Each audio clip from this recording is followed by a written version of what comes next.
Hello, and thank you guys for joining us today. We are going to be continuing our culture conversations. You know, Clarrissa, I don't think we can ever come to a place where we stop having these conversations. I think this has to be a part of the ongoing conversation that we continue to have. And guys, if you don't know this amazing lady who's sitting right here, this is Clarrissa Stevens. She has been here on staff for 7.5 years since me and Destiny got here. You were here before us. Yeah. And she is an absolutely incredible person. We've been through a lot together. We have been through a lot in these 7.5 years. Yes, we've seen a lot of things come. We've seen a lot of things go. Yes, but here we still are. Yep. Come on, we have made it. And I just want to say thank you. Thank you for being who you are, and thank you for taking the time to sit down and have this conversation. Could we say uncomfortable conversation? Yeah. Could we say awkward conversation? Could we say challenging conversation in many ways? But it is a necessary conversation that we are having right now. Right. You know, over these last several weeks, the conversation of race, social injustice, discrimination has really come back to the forefront, really as a nation. First of all, why don't you just tell us, how are you doing right now? And what's been going on in your mind and in your heart, your emotions over these last several weeks? Wow, so many things, right? Yeah. So I'm on staff here, like you said. So I'm a mom. I'm obviously African-American. I am in a biracial marriage. So my husband's not African-American. And so just a host of different emotions. You know, I watch what happens with George Floyd and Ahmaud Arbery, and then I think about my 21-year-old son. Yeah. And I think, Lord, you know, when Eddie leaves today to go from here to there, I pray that he does all the right things, even more so than ever before. God, I pray he's very, you know, all of that stuff comes back, right? Yeah. So been working through all of those thoughts.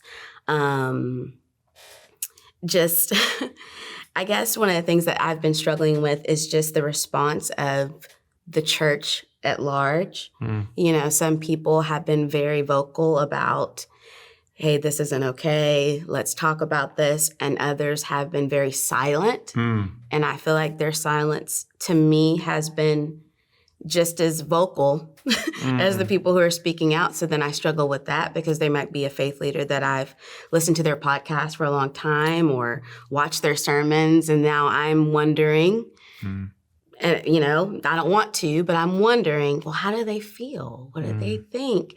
And so it's just invaded every aspect of my life. And, you know, I know who I am in Christ.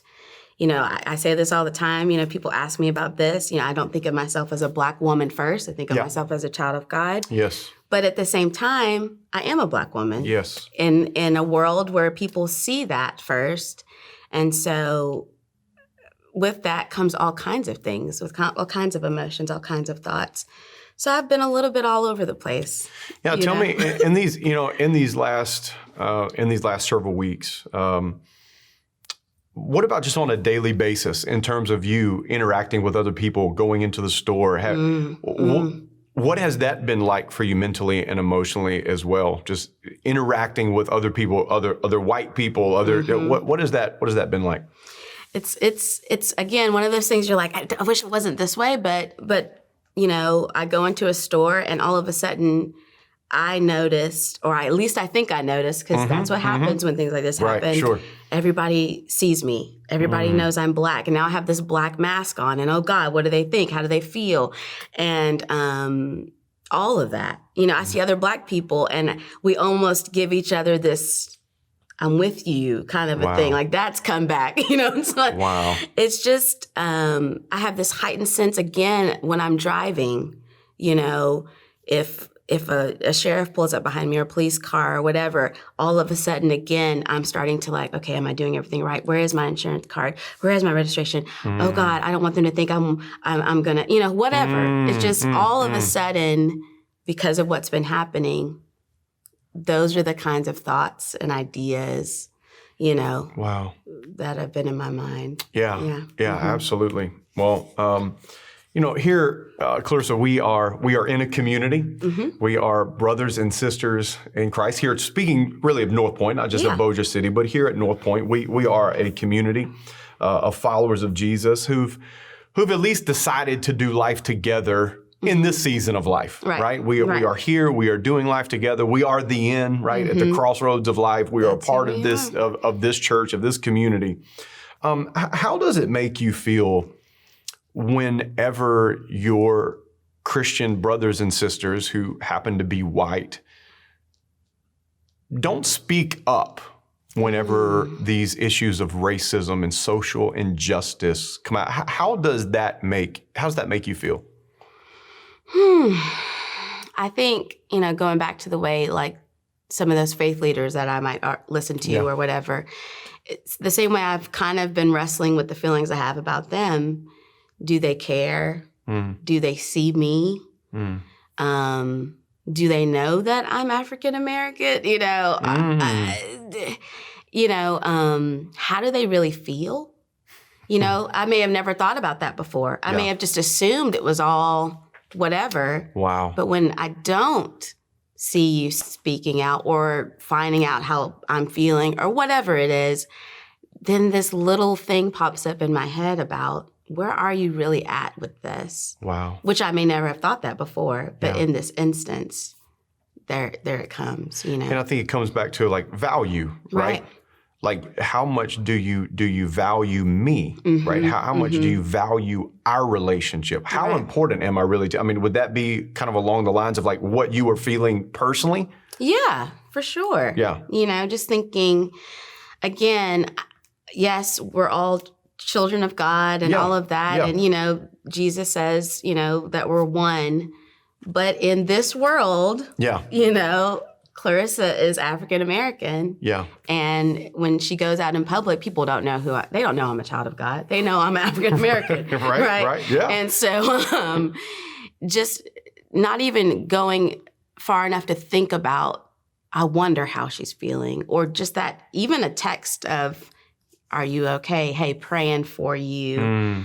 Anything. And a lot of our community did do that. Yeah. But for the ones that didn't, or for the ones who were very silent while others were very vocal, just that contrast kind of makes you sit back and wonder a little bit. What about the ones who say, I don't really care about what happened in the past? What does that comment do? That comment, well, I think to that comment, I would say that's not true, right? Come on. That's a lie. You care about what happened with your great-grandfather. Yeah. You care about what happened, with your mom. We care about the past. Yeah. We care about our history. It's just that we're selective with it,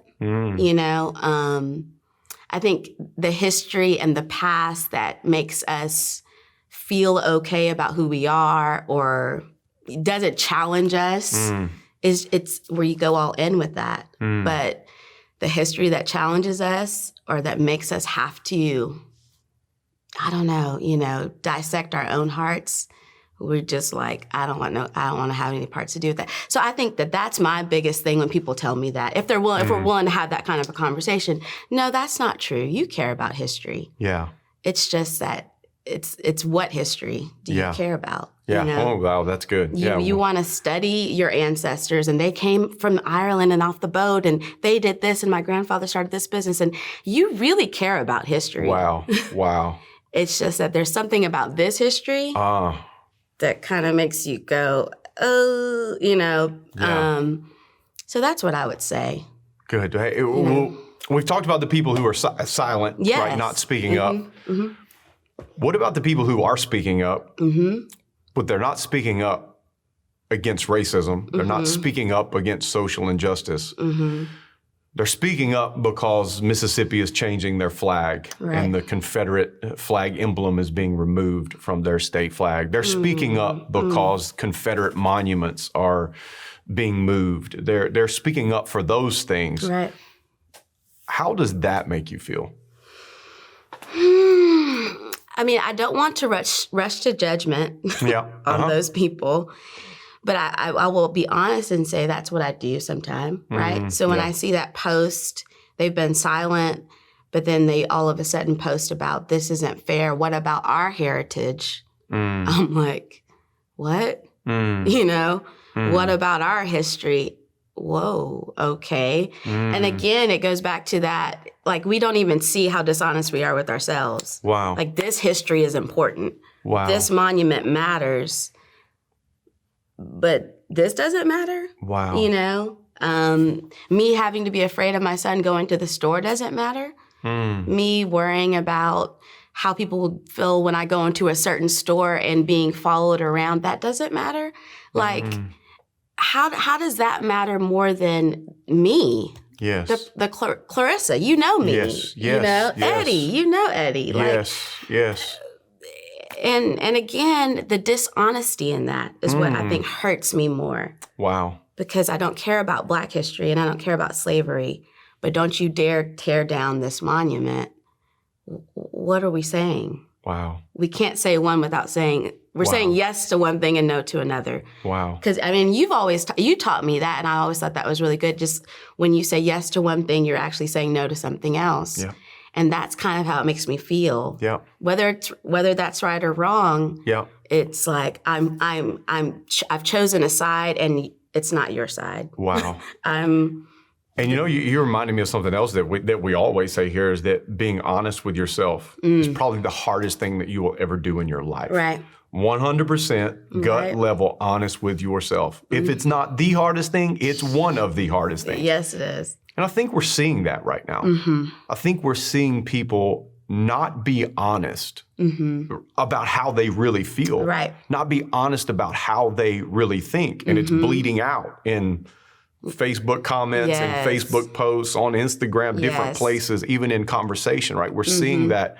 We're seeing that bleed out. Would that be true? Are you seeing those things come out of that, just as we're talking about, just not being honest about these issues? I think so for sure. I mean, even on both sides of the coin. So even for Black people who say, I don't have a racist bone in my body, all of what's happening in this world is kind of exposing that there are some ideas and thoughts and beliefs they have about white people that they've never checked because it's just, that's how it is. Wow. And I think it's doing the same thing for Caucasian people, white people, people of other colors of, if they're honest, man, I have had this idea about Black people. And what do you do with that? You know, it's easier to deflect than to inspect. That's what I always think about for myself with my own sin. Okay. When someone confronts me, when you preach a sermon that's like reading my mail, my first thought is usually, man, I can't wait to share this with my group. And now I've taught myself to go, why did I rush to group tonight and I'm not present in this moment when Phillip is saying this? Wow. Probably because I need to be taking this all the way in, you know? So stop preaching. No, I'm kidding. No, it's just easier to deflect. And I think that's what we're seeing is like deflect. And that deflection to Black people is like a rejection. You deflect so it feels like you're rejecting me instead of just taking the time. Maybe you aren't racist, but at least take the time to check. Wow. See if there's a bias. See if there's a false belief. See if there's an attitude. We all have them. Yeah. You know? Yes. Yeah. The deflection is rejection. Yeah. Wow. Oh, the deflection feels like rejection. Yeah. Wow. That's, man. That's exactly what it feels like. Okay. Here's one thing that I've noticed. Okay. I have noticed people rushing past the real issue. I mean, as fast as they can, get beyond the real issue of systemic racism, the real issue of social injustice, the real issues of discrimination, right? These real issues. And they get beyond that so fast. You know, for one, it's like Black Lives Matter, all lives matter, right? It comes out as like, but what about Black on Black crime, right? What about fatherless homes? What about those statistics, right? It comes across as rioting is certainly not the answer. Did you see all that looting, right? All of these things come out, and we just rush right past the real issue to get to another issue, right? That is so secondary, right? That is so beyond of what is really the conversation that really needs to be taking place. Have you experienced that? And then what would you say to people to say, hey, let's don't rush beyond this issue into things that you're comfortable talking about. Right. Let's sit in this conversation that is uncomfortable, that is awkward, and let's have this conversation. Let's don't rush beyond it. Have you seen that as well? And what would you say to that? Have I seen that? Yes, I've seen that. I mean, you just scroll through your Instagram or your Facebook feed, and it's all over the place. I think for me, what I say to those people is those are all real issues, but in my mind, most of those issues stem from something deeper and systematic that we've never really dealt with or dug into. You know, it's like if a drug addict comes to me and they have all of this stuff happening in their life, I'm not going to say, do this. Well, what about this? And what about this? You know, they can't keep their checkbook balance and they can't keep, you know, their house clean and they can't. All of those things are issues, but we got to deal with this drug addiction. Yes. Because if we never deal with that, none of this other stuff is going to change. Right. And so I think that, again, it comes with us just stepping back from feeling like we have to have. I'm thankful for the people who have been vocal. But even for some of the people I know who are mulling this over for themselves, and they've said a few things, I like their wisdom because they haven't rushed to take a side or take a stand, especially if they're dealing with that. Some of them, they've kind of been more bent towards saying those kinds of things, and they're just kind of taking the time to go, man, let me think about this. And I think that's where we all need to be right now. You know, I've even seen African-American people are posting things like that, you know, and I get it. Those are all real issues, and yes, we need to deal with them. Right. But how did we get here? Yes. You know, that's the part we've got to figure out. Yeah. And we understand that in every other, you know, in counseling, you start with someone's location. Yeah. You know, they say, take them back, take them back, take them back so that you can take them forward. Yes. And everybody wants to go forward without going back. But how do we do that? Yes. You know, even God told the people of Israel, remember this. Yeah. Tell your kids, I parted the Red Sea. Now, this is how many generations, you know? Yeah. But it's just a principle. Yeah. You have to know how you got somewhere so you can get somewhere else. Yes. And I think that's what it just bothers me. I'm like, yes, got it. But I think it goes back to that deflection. Yeah. It's easier just to deflect. Right. Well, what about this? And what about this? And what about this? Okay, good. Maybe that'll make them be quiet. Right. And it's like, no. Right. Right. That's, I don't know. No, and I think, man, I heard T.D. Jakes say something that has just stuck with me. This was like at the very, very beginning of this whole thing, right after George Floyd, and T.D. Jakes was on with Carl Lentz, and they were doing an interview, and T.D. Jakes said this, and I'm not the best at like remembering quotes and remembering that. Like I'm not the best at that. But this has just been in my mind. And he said this, he said, history is not as far back as we like to throw it. Right. Mm-hmm. It's not as far back as we would like to throw it. It's not. And when I think about your great-grandfather, his great-grandfather would have been a slave. Mm-hmm. Yeah. That's how close we are to slavery. Yeah. It's not 10 generations ago. No, it's not. It's not 400 years ago. Mm-hmm. We are not that far removed. So when we start talking about coming up with these things, whether we're talking fatherless homes, where did that begin? Right? Right. Where did these things start? It's like they started in this whole process. Right. And so I think what you're saying is so valuable because if we don't go back and understand that, and we say, oh, the problem is fatherless homes. But why is the problem fatherless homes? Yes. Because we forced, white Americans forced fatherless homes. Yes. Just 5 generations ago. We're just 5 generations back, right? Right. And then if we want to continue of all of the issues after slavery was abolished and the Jim Crow laws and all of the things, we're only 55 years now from the civil rights. And, you know, and here we are, like, pointing to but black on black crime and fatherless homes. And you hit it on the head because you said, we got to go back and figure out why. Mm-hmm. And there's something involved in the system. Right. Why we call it systemic racism. Mm-hmm. And we have to be willing to go back and acknowledge that. Yes. And that gets uncomfortable. Yes. It gets uncomfortable. It does. For white people to talk about that. Right. It gets uncomfortable.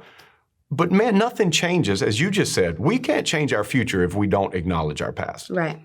Mm-hmm. If we don't admit what is behind us, then there's no way we can do better with what's in front of us. Right. We've got to be willing to have these honest conversations about where we've been, about where we are now, so we can go where we really do, want to go in the future. And there's a thing that we say here, and I would just like for you to speak to this, because we say this all the time, and you normally close our service and we say, the best is yet to come. Yeah. We don't believe that just in heaven. Right. Like we do believe that heaven, it is the best, right? The best is yet to come. That's why that is always true. But we say that because we are people of faith. Mm-hmm. And we believe that our next decade is going to be better than our last decade. We believe that the future of America is going to be better than the history of America. Right. We believe that. Yes. This is who we are. Yes. Can you just speak to that for a moment as a person of faith, as a person that believes that, you know what, these are tough times, these are tough conversations, but do you really believe the best is yet to come? Can you just speak to that for a second? I do. Yeah. When you were just saying that, the verse, when Jesus said, greater works will those people do that believe on me, that come after you guys. Greater works will they do than I've done. And I think sometimes we hear those verses and we think about miracles and signs and wonders and healings and, but I think about that. I think that goes across the board.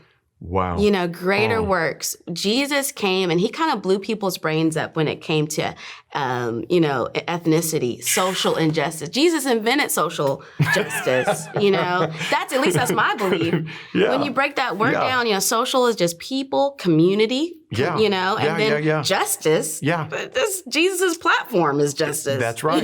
Thank God. Yes. And so I think when you see what he did while he was here, talking to the Samaritan woman at the well and giving her value, engaging in conversation with her, to the story of the Good Samaritan. I mean, we talk about that story a lot here, but I mean, if we would just sit and meditate on that, that would blow up all of our brains, you know? Yes. And that's what Jesus came to do. He came to just mess up the whole system. Yes. And I think sometimes we forget that we're supposed to be doing the works that he did. Wow. And that is, to me, that's why, I'm not a Christian just so that I can go to heaven. I'm excited about that. I can't wait to see Jesus face to face. But I really believe that as long as I'm breathing, I should be wanting to bring heaven to earth, because that's how he told us to pray, because that's what he did. The kingdom of God is among you. Like, Jesus is giving us all of these cues and dropping all of these, dimes. Like, we just need to pick them up, and we need to carry the kingdom. We need to carry it into every area, not just the areas that are comfortable, into our judicial system, into our schools, into the hard places. Yeah. Otherwise, what are we really doing? That's kind of what I always think. So that's why I believe the best is yet to come, because Jesus said we would do greater things than he did. Yeah. And he did some great things. Yeah. And he messed everybody's mind up. Yeah. And he valued people nobody valued. And he spoke to the crooked system. Wow. The Pharisees had a crooked system. Yes. They had twisted it and turned it all around. Yes. And then they tried to make it look like they were the only ones who knew what was right. It was just a messed up system. Wow. And Jesus was all about busting that system wide open. Yes. So why would I be afraid to bust another man-made system wide open? Yeah. He wasn't afraid. Yeah. So... Well, and I think, me and you, I think we were having a conversation a couple of weeks ago, and we talked about when Jesus said, this is why I came. Mm-hmm. I came to preach the good news to the poor, right? Well, we say, that doesn't just mean the poor financially. That means the poor in spirit, right? That means the poor in spirit, because we couldn't get to God. We are spiritually bankrupt, if you would. Jesus came to preach to the poor. And then he goes on and he says to open up the eyes of the blind. Okay, well, he's not just talking about miracles, right? He's also talking about the blind hearts, right? He come to open it. So we make these things, and then it gets to the oppressed. Yeah. He came to set the oppressed free, and we're like, that's just oppressed in your soul. Did Jesus not come to liberate the oppressed people Right. out of oppression, not Right. just the soul, but Right. he came so the kingdom of God could come Yes. to bring justice to all people, Right. the whole world, right? That was it. And I've just been meditating on this thing about not standing on issues, but walking with people. Right. And I think that that's where we can get caught. We can get caught when I stand on an issue Right. instead of just walking with people. Let's just talk about this for a minute. The woman who was caught in the act of adultery, Okay. right? We know where Jesus stood on adultery, Right. right? If we said, where was Jesus stand on the issue? I mean, it's not just one of the 613 commandments, right? It's like, Right. it's one of the 10. Right. Don't commit adultery. We know where Period. Jesus stands Yes. on the issue of adultery. Right. But in that moment, did he stand on an issue or did he walk with a woman? He chose to walk with a woman. Right. Not compromising. He wasn't compromising his No. principles, his standards, his commands. He was not compromising. But the people were more important than the issue. He was walking with the person. You just mentioned the woman at the well, right? The Samaritan woman at the well. We know where God stands on divorce. Right. Right? We know where Right. Jesus stands on So divorce. good. Jesus spoke about divorce. This lady's been divorced 5 times. Yes. And she's living with her boyfriend. She's living with her boyfriend. Oh, God. And here is Jesus meeting her, Right. not standing on the issue, but meeting the person and saying, I want to walk with you. Yeah. How about the Roman centurion? The one who was literally oppressing the people. Right. God's people were Right. being oppressed by Rome. This is an officer who is a part of a big tribe who's oppressing. And what does Jesus do? Jesus heals his person, right? Right. Like Jesus is the ultimate. I'm not going to stand on an issue. I'm going to walk with people, people who are hurting, people who are in need, people who are crying out for help. I'm going to walk. Yes. People who don't even know that they need help. Right. I'm going to walk Right. with them. And so when you talk about the kingdom coming, as you just talked about the kingdom coming to earth and the best is yet to come, and I think about us being Jesus followers, following the example of, following the words of Jesus, but following the example of Jesus, that I don't see where we can miss the fact that I better walk with people who are hurting. Right. I better walk with people who are suffering. Right. I better walk with people who are crying. I better walk with people who are in need. I better walk with those people. I feel like that's, I mean, I'd hate to say obvious, but I feel like as you read the gospel, and that's been my challenge to so many people right now, just read the gospel. Yes. Read the gospel. Read Matthew, Mark, Luke, and John, and then start back over in Matthew. Because if you need to know where Jesus stands, he stands with people. Right. He don't stand on a political platform. No. He doesn't stand on issues. Right. He doesn't stand on any of that. Jesus walks with people. I want you just to talk about that for just a minute. Well, I think that we believe that for ourselves. So I need Jesus not to stand on my issues. Please, Yeah. Jesus, just walk with me. Just be patient with me, Jesus. You're working on me. You know me. Yeah. You know, Come on. we get that. Yeah. But when it comes to us doing that with someone else, there's this block there. And I think it goes back to John 13, 34, 35. Jesus says, I want you to love one another the way I have loved you. Like Yes. that's what I just thought about when you were saying that. Yes. Jesus loves us individually like that. Yeah. God forbid he was to stand on my issues before he helped me. Right. I wouldn't be sitting in this chair right Yeah, now. right, You know, right, I would have yes. been toast a long time ago. Yes. And if I'm going to love other people the way he has loved me, then that's how I have to love them. I have to be willing to accept them, whether I like what they're doing or not. That's what he did for me. Yes. Old dirty, messed up Clarrissa, he said, come on, Come on in. Yes. You yes. know? Yes. He's never known what it's like to sin. So it's not that he has to have experienced all the same things I've experienced. People start to say that, I'm like, no, Jesus never sinned. Yeah, that's right. But he still accepts me. I don't know that I would accept me if I had never sinned. Yeah. But thank God he did. So when people start saying things like, well, I've just never, I'm not black, so I don't have to, I've never had to, and I can't, but God, Mom, I can't, Mom. I've heard people say this, and I think they're well-meaning, some of them. My mind just can't go there.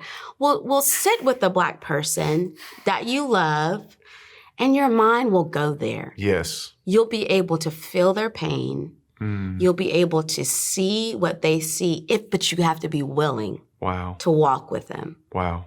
But if you're not willing, then you're going to stay in the dark. You're going to be blind. Yes. You this is a great opportunity, oh my gosh, for so many people who are blind in this area to finally be able to see. And I feel like a lot of people, Caucasian people, white people that I know, that's what's happening. Yep. They're saying, I've never thought about this before. You've said that a lot in our conversations. Yes. I feel like I can see it now.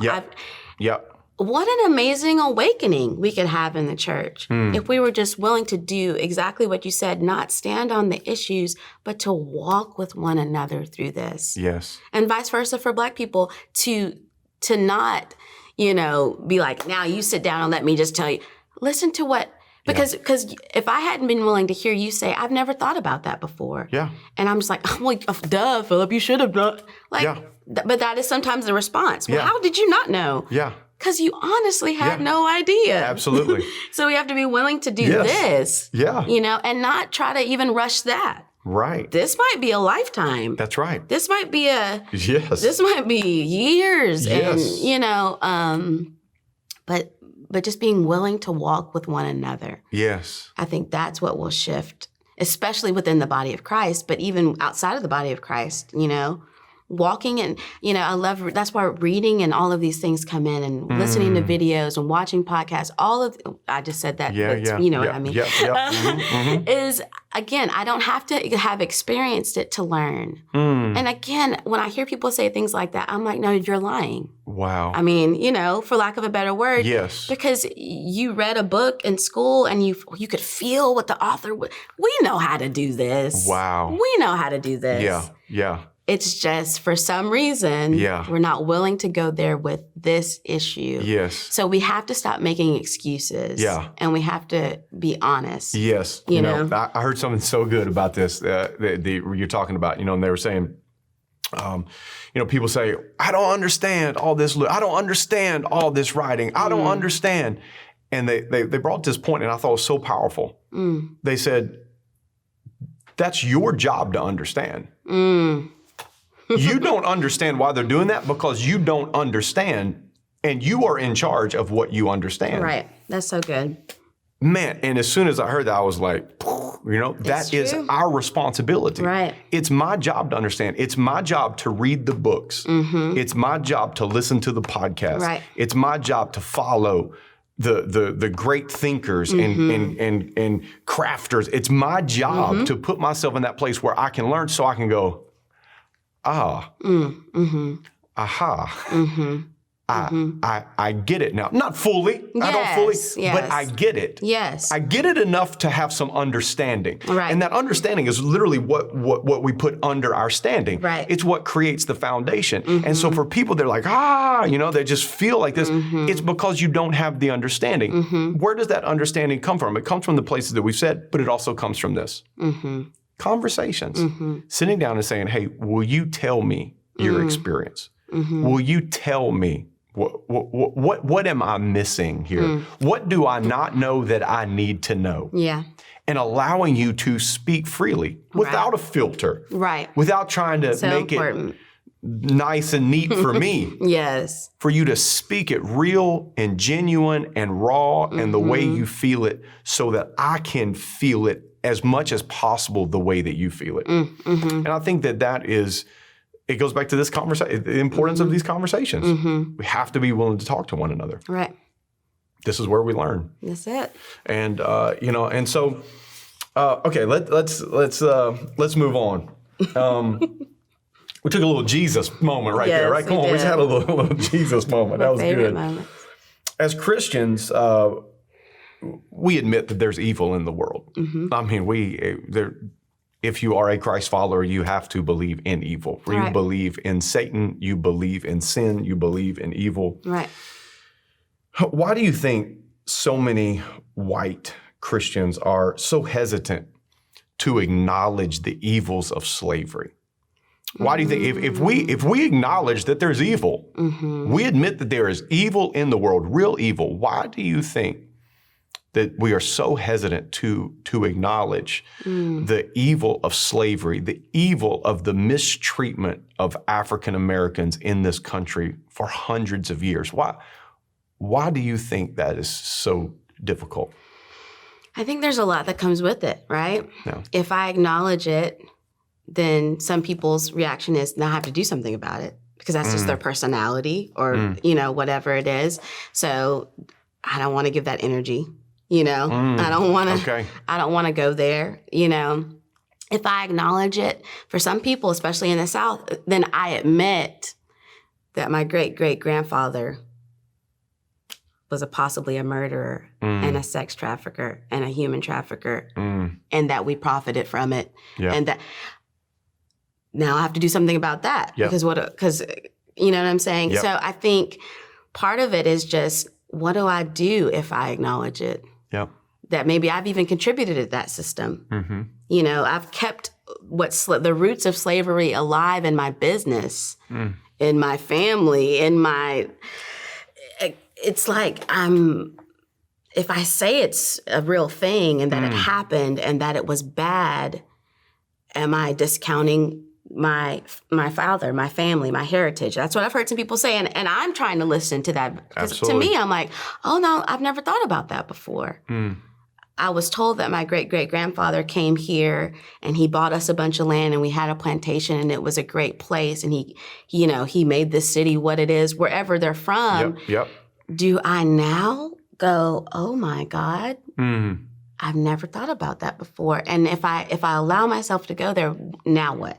It's that living in that uncertainty, which is something we've been talking about of, if I acknowledge it, now I have to do something about it. Now I have to think different. Now I have to stretch it's just easier to go, I know it happened, but that was a long time ago. Or whatever. Yeah. But again, it goes back to, for me, when people give me that argument, I just think, well, that's really selective. Yeah. Because we love history. Yeah. Right? Yeah. We teach it to our kids in elementary school, middle school, high school, college. Yeah. History is important. Yeah. We would all say yes to that. Yes. So why can't we say that this is important and that it was wrong? That it was wrong. We can go back to the Holocaust and we can all mourn still. And this is when people say, I feel like I can't mourn. I mourn for the Holocaust. Yeah. I wasn't alive in the 1930s and 40s. Yeah.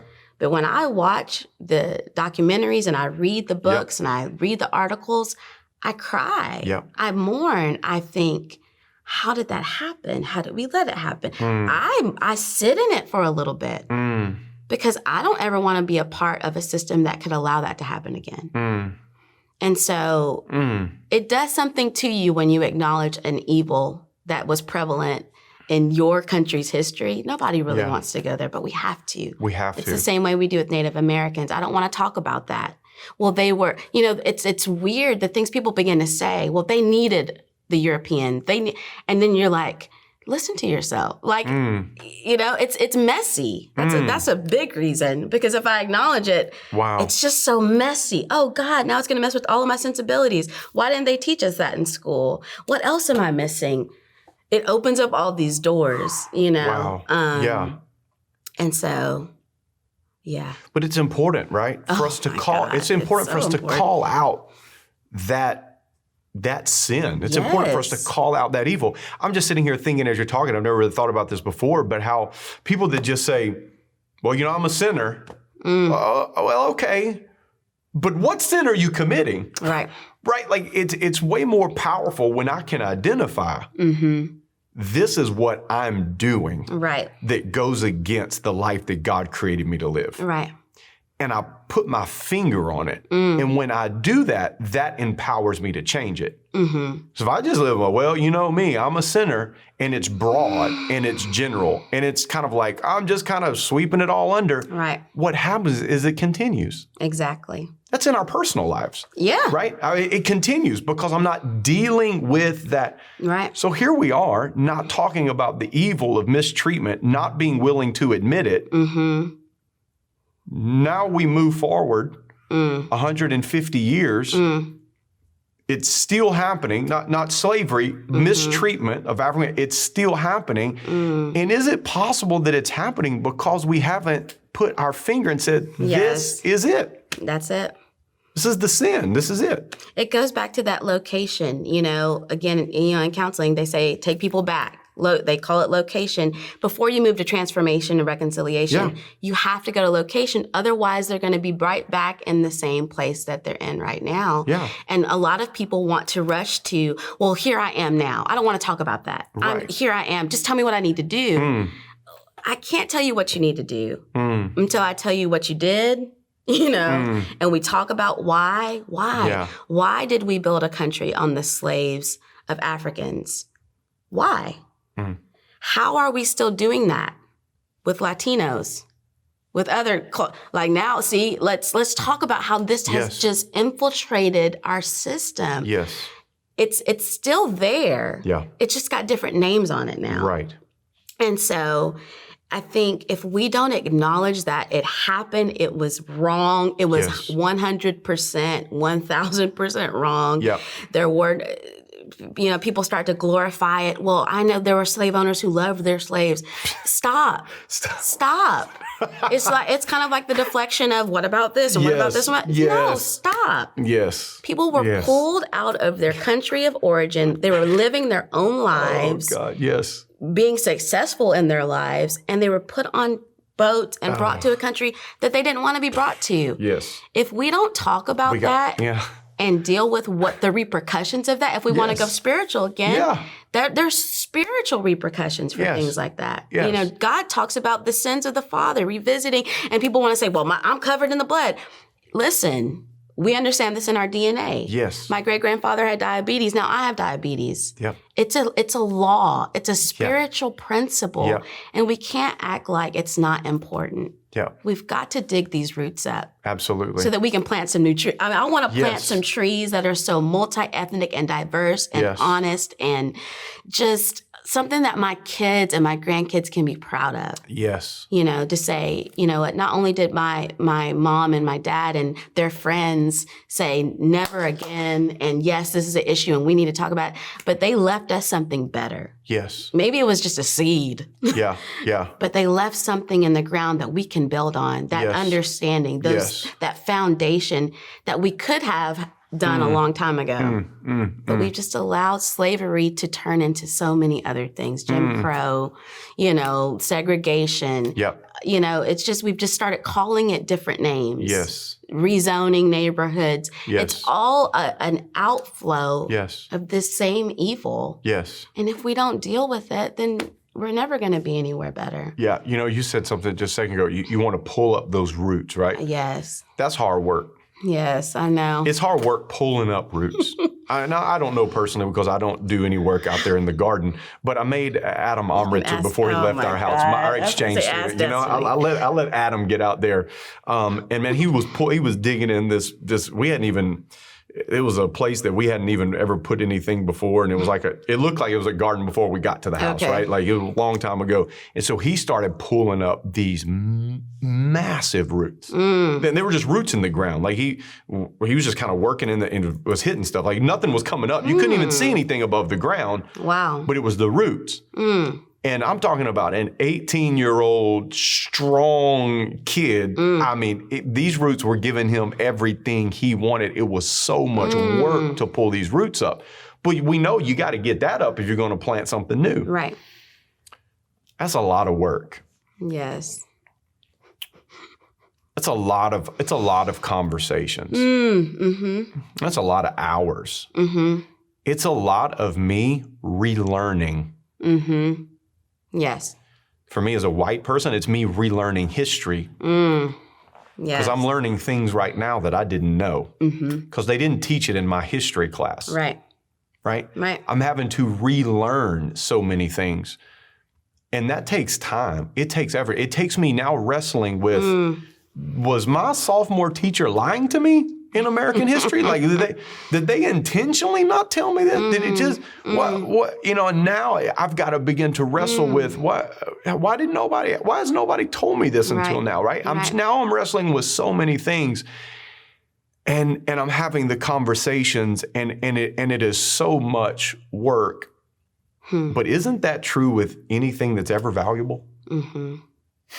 It takes work. You want to build a business, it takes work. You want to build a great marriage, it takes work. You want to build a great family, build great children. Whatever you want to do, if you want to build something great, it is going to take an immense amount of work. We want to see America be even better than it is. I mean, America's wonderful. Right. I mean, wow.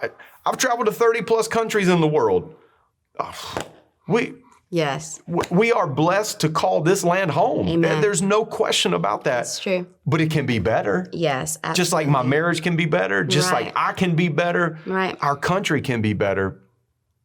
But if we don't do the work, we're not going to see the results. Right. Come on, no pain, no gain. Right. Come on.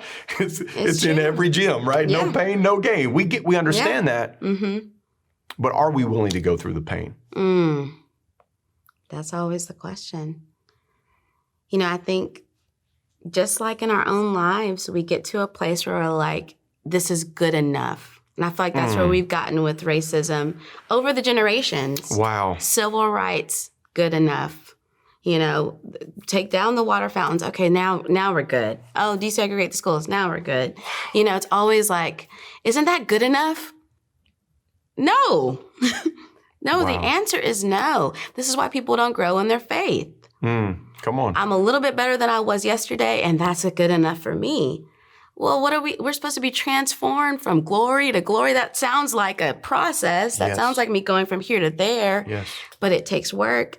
And so I camp out right here. Yeah. Gonna go into the Bible again, but just thinking about Abraham's dad, the journey to the promised land. Yep. In Genesis, it says they traveled as a family and they were supposed to be going to Canaan. Yep. Abraham's dad was supposed to be going with them to Canaan, but they settled. That's right. Where they settled. Yep. And then God had to call Abraham again and say, no, come on, let's go. Yep. And I feel like that's what, and they meant well. I think they got tired. The generations before us were like, we've made it this far. Yeah. Wow. We didn't think we'd make it this far. And they just kind of sat back. Yeah. And this is something I've even talked about within my own family members. I'm grateful for the progress they made, or I wouldn't be on staff at this church. I wouldn't live in the neighborhood I could live in. Yep. Me and my husband legally would not be able to be married. So many things. Wow. I'm grateful for how far they came. But all I'm saying is there's further to go. Yeah. And it's going to take hard work. Yeah. And we're going to have to get our hands a little dirty. We have to be misunderstood. Yeah. I think it's happening a lot. Yeah, it's happening. What are we doing? Why are we talking about that? We have to be willing to go through all of that to see something happen. Yes. Yeah. So. One of the things that we've been doing here is we've been having these roundtable conversations. I've been meeting with people in our community, people of color, and we've done 5 or 6 of these roundtables, 6 to 8 people at a time. And man, it's been so amazing for me. It's been so good for me. They've been 2.5 hours long. I mean, we just it's finally like, okay, guys, we have to go. I mean, I'm sorry. I wish we could keep going. I'm getting so much out of these conversations. Yeah. I'm learning so much. And you one of the things that has come out of these conversations is one of the things that you kind of just alluded to, of me just learning. It's just about the 4th of July, right? As a white person, I've never thought about July 4th, 1776.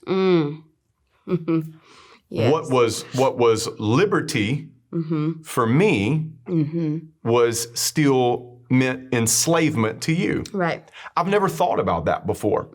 I didn't think about that until this interview that I was telling you about. I watched T.D. Jakes and Carl Lentz, and T.D. Jakes brings it up, and it was like a mind-blowing moment for me. I have never thought about that before.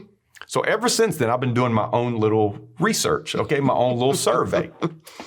And in every single one of these meetings that I've done with the people of color, I've just talked about what I've been learning. And I say, and I wait till the very end. And if everybody's talking, I just say, hey, man, this is so good. I'm learning so much. Let me just tell you one of the things that I've learned in these last few weeks.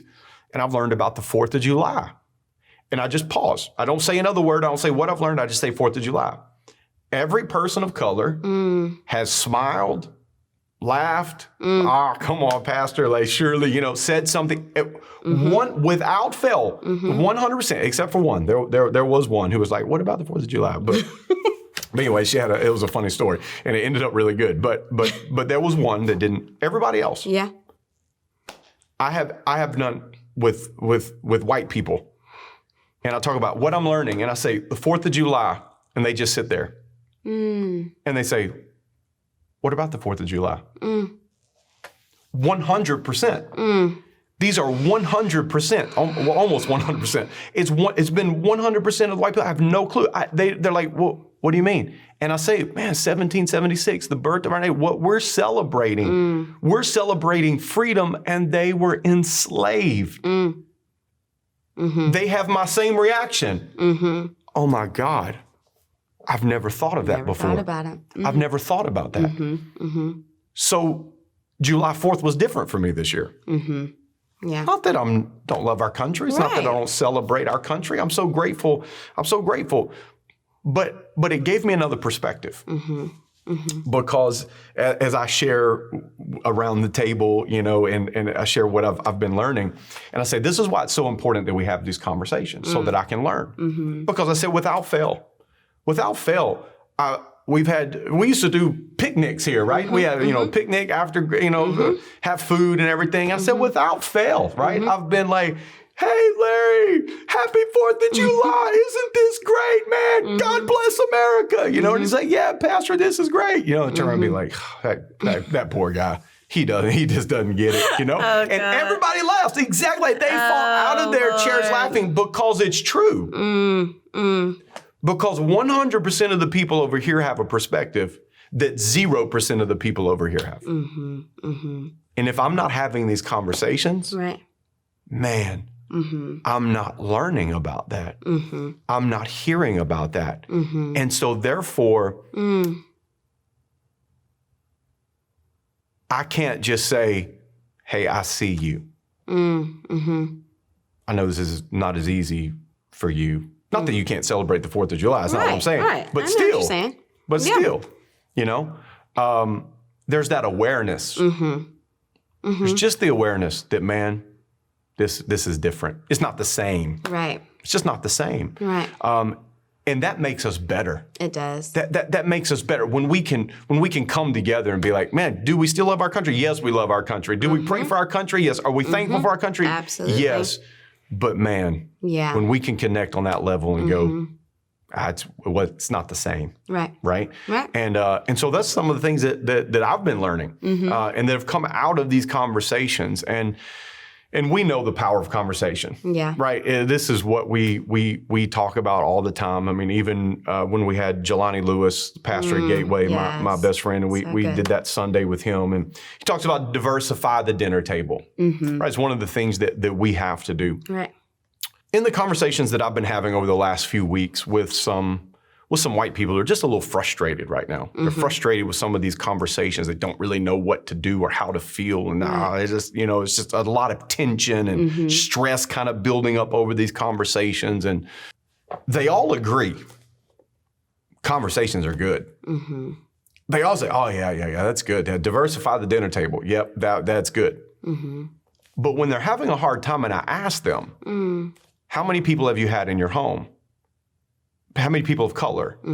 How many conversations have you had? Long conversations. Not just text messages say, hey, thinking about you. I know this is hard, praying for you. That's good. There's nothing wrong with that. But how many extended conversations have you had that says, hey, tell me how you feel. What's going on in your heart? How do you see this? And without fail, it's been zero. So how do we go from this being a good idea, yay, diversify the dinner table, have conversations, to saying, let's actually do that. And if we did that, we wouldn't be near as frustrated. Right. Because we would understand. Yes. We would understand. How can we do this? Man, so many ways. I mean, we're doing the Be the Bridge groups. So that's something we're doing as a community, getting around the table or on Zoom with people of different backgrounds, ethnicities, and having the hard conversations. And I love it because the first session is all about awareness. Like you just brought up that word awareness. Just helping us all to understand how unaware we are. Yes. Of where we are in our heart and our understanding, all of those things. But then really, I think what you said, just that diversifying your dinner table, or however you want to put it, I created that little worksheet to do a circle check. Because that's one of the things I always talk to people about when they ask me about this. Even before this all happened, like, look at your circle. Is everybody the same color? Is everybody the same age group, just whatever. Just start to pick it apart and be honest. Yes. And then if the answer is yes, you got to ask some hard questions. Yeah. Why? Yeah. Why are all my friends the same color and all the same age and the same socioeconomic class and why is that? Yep. I don't think I'm racist, but maybe I am. Or maybe there are some real biases I've never pulled out, or some prejudice, or some false beliefs about people of color. Yeah.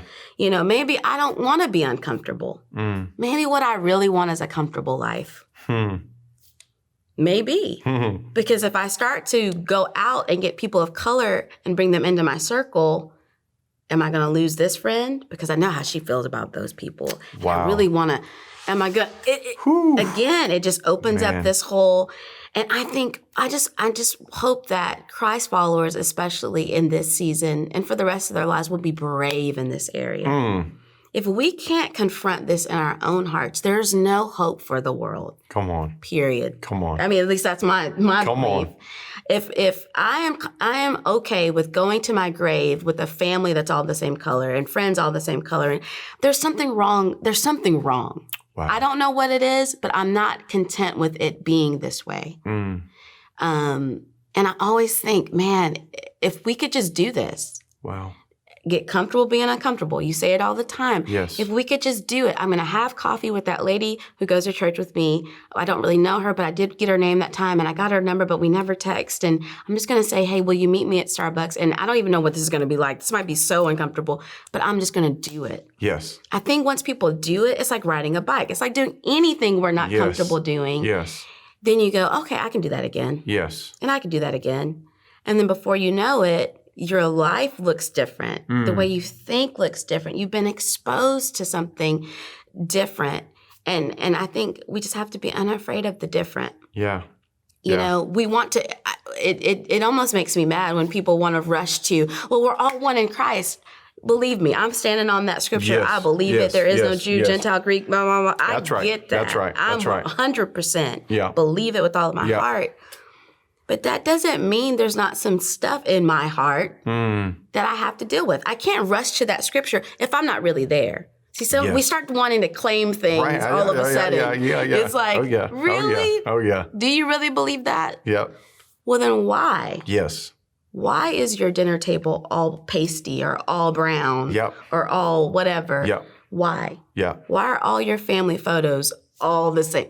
Like, I am so, I guess, you think, what am I passionate about? And then you realize when something like this happens, I'm really passionate about this. I think I'm very passionate about wanting to help people see. Yes. It's so easy if we look for it. Yeah. Just scroll your Facebook. Yeah. Oh my God, everybody's white. Yep. I keep saying, I have a black friend. Do I really have a black friend? Wow. What's her name? You know, and I think that's where people go, right? Because when you bring this thing up, when you start talking about race, right? That's what they say. Well, I've got a black friend. I've got I've got a black family. There's one. But it's been funny because it's been almost without fail in all these conversations. That's what they jump to. Mm-hmm. And I say, okay, well, have you had an extended conversation with them? Well, no. Mm-mm. Well, no, I haven't. Mm-hmm. Okay, well, if you will, you're going to understand more about what's going on right now. Right. Because the reason you can understand is because you're white. Mm-hmm. And you're surrounded by white people who don't understand. Mm-hmm. And y'all are talking about what's going on. And you're reinforcing what you thought was going on. Mm-hmm. And so now you are convinced that this is what's really happening. Right. And this is not what's really happening, which that would have been exposed if you would have brought some people into your circle. Mm-hmm. I just think about, with these conversations for me, 2.5 hours, 5-6 times, right? I mean, we're talking 15 hours of just hearing people's stories, hearing their perspectives, hearing their hearts. I'll never be the same again. As I've talked to these white people who are struggling, what do I share with them? I share the stories that I've heard, and I say, well, I mean, you know Romeo, and you know Rollin, and you know Clarrissa, right? And and I just bring these stories, and I just begin to share these stories with these people. And they're, man, I've never seen it. I've never thought about that. I had no idea that was happening. Exactly. Because we have to force the conversation. Right. These Be the Bridge groups are, say, an easy access point. Right. It's already formed for you, right? The Be the Bridge group, it is set. The curriculum is set. The time is set. The people are set. It's all right there. It is literally like easy as 1, 2, 3, right? Like you just sign up, get in a group, and begin this journey. You don't even have to go find the person of color, or you don't have to go find the white person, right? Like we are bringing these groups together of African American, of white American. We're bringing these people together to have these conversations because we know, and I want you just to wrap this up, not just the importance as a whole of these conversations, but for our community. Right. For Northpoint. What is going to be the value? Why is this so important for us, being who God has called us to be here, the end? Why do we have to have these conversations? Man, I think for us as a community, we have to have these conversations because we really we believe that our identity is to, and Destiny says it all the time on Sunday morning. I love it when she's all fired up. We will see an end to racism in our city. Yes. Now, people can think, oh my God, what a lofty goal. Yep. You're crazy. But if we don't say it and then put some baby steps in place, we're never going to see it. That's right. And so that's why these groups are vital for us. Yeah. Because we have said, this will not happen on our watch. That's right.